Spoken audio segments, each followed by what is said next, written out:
Hi everyone, welcome back to our channel. In this video, I'm going to let you know how you can make your PayPal account under 18. Now, if you're under 18 or minor and you want to create a PayPal account, so make sure to watch this video till the end and follow the instruction as guided.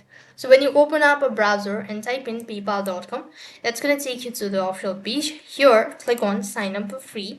Next thing, what you have to do is you have to go ahead and enter your email address in order to create. So type in your email address. When you're done typing your password, click on. Now type in your phone number and click the next button. After that, it's going to ask you to confirm the code or confirm your identity in order to register. So you have to do that. Now you have to go ahead and create a password. When you're done, click on the next button. After that, you have to go ahead and fill out your personal information.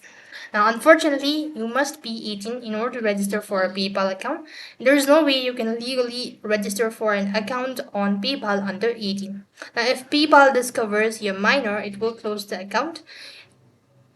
Having said this, those under the age of 18 can still use the PayPal account of the parents with permissions when making purchases online. So unfortunately, there is no way to create an account or make your PayPal account if you're under 18. So that's it for this video. I hope the video was helpful. Make sure to like, share and subscribe to our channel. Thank you for watching. See you in the next video.